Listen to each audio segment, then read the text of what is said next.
Welcome to another episode of Conversations with Prime, episode 4. What makes a DJ successful? Is it skills? Is it talent? Is it connections? So I was talking to my brothers the other day after watching a lot of podcasts and a lot of different interviews and videos. I came across a lot of DJs that have big names, DJs that's out there and that's well respected, that put in years of work, right?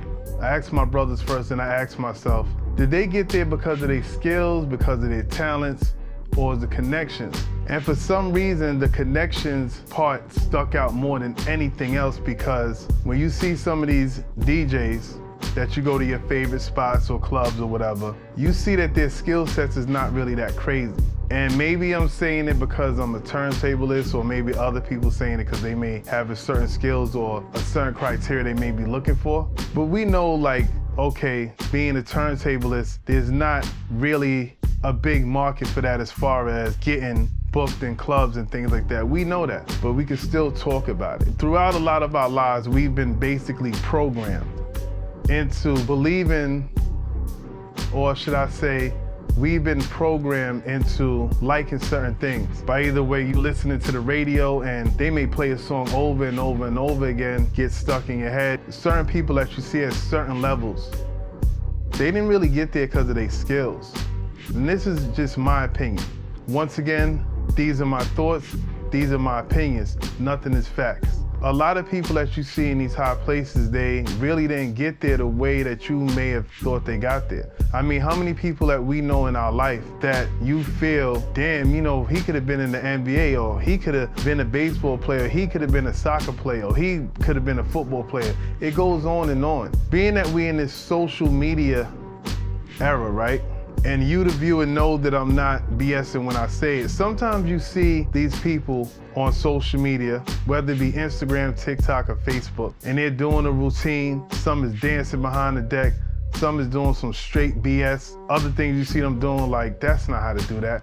And then you see them get all of these fire emojis, all of these likes, all of these comments. And you know in your heart, like, wow, you know that's not it. And it goes back to what I said about programming.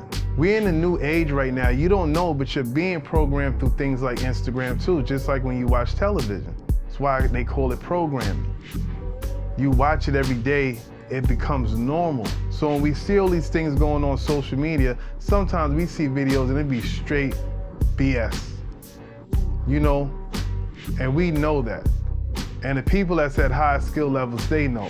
It gets likes, it gets comments. So what does that do? It makes people that probably would have never came out like, wow, if he could do it, I could do it. So now you get this kind of big community of BS, and it becomes normal. And I'm no one to judge. I have a lot of things I have to work on. I'm not saying I'm the best in the world. When I throw routines up, I'm just sharing my talent. You like it, you don't. I don't care for validation. I don't look for validation. But then you have some people out there that really do. You have people that put their blood, sweat, and tears into their routine, and they throw it out there. And they're like, oh my God, I only got 5 likes, but this guy got 1,000. So you see how it goes. It's just like a big program. And it brings me back to ask this question. Does it really matter how skillful you are, how talented you are? Is that what it takes to be successful as a DJ? How many DJs we know probably hear on the radio, he like, damn, you know what? I'm better than him. And you know that you're better than him. Or you may go to a club and you hear a DJ have a terrible set. And it's not only you judging it, it's people standing around. You hear the, oh my God, what is he doing? Why did he cut that song off? Oh, that sounds horrible. Why would he do that? You're hearing this. At least I know I heard it a number of times that I went out. And I saw top DJs, I mean really great DJs, you know, that I thought was great. And you just ask yourself, what I thought it would take for someone to be successful is not it. It's not. It's really not. And that's just my opinion. These are my opinions, these are my thoughts. We're having a conversation. I'm not saying I'm 100% right. I'm only going by what I see. And you can see that in anything in life.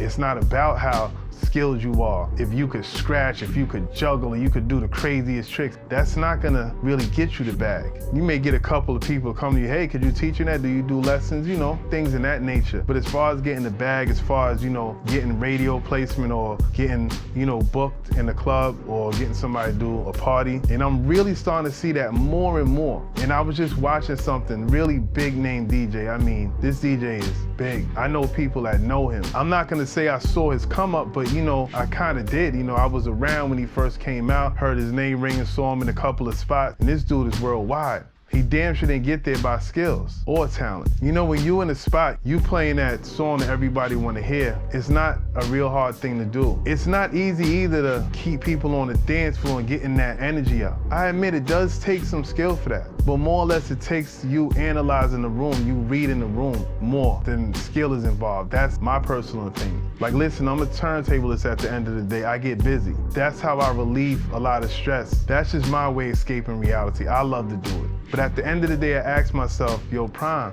is it worth all of this practice you're doing, all these routines, trying to learn a new scratch, trying to perfect your scratch? Is it really worth it? And I tell myself yes, because this is a part of me. This is who I am. I'm not the one out here. I'm not trying to be a big name DJ trying to get in the spot, get in the club. I'm not. Even though I know in some way, shape, form, or fashion that is the end goal. I'm really doing it for the love, because I love this. At the end of the day, it's not the skills or the talent. It's really not. And this is my opinion. It's about that connection. You being in the right place at the right time. I wasn't a teenager when the Park Jams was out there, but I remember going to a few being a kid and hearing stories from my cousins and things like that. But you couldn't go out there and be whack. You have to have some type of skill set. This technology that we have out, we'll probably save that for another episode, but I think I could squeeze this in there. With the technology, it's making people more lazy when it comes to being creative. And it's sad because little by little, what we loved is slowly dying, it's slowly going away. It's about those connections you have, knowing the right person, being around the right people, how to become a successful DJ. Is it skills? Is it talent? Is it connections? What do you think? What are your thoughts on that? Please leave your thoughts in the comment section. Please like, please share, please subscribe. This is Prime, and this is Conversations with Prime. I want to say thank you to everybody that's been watching the videos. This is the beginning of my journey. I'm going to give it all I got. I'm going to be bringing different topics every Tuesday, dropping, and just having a conversation. It won't hurt to talk about it. My name is Prime, signing off. Peace.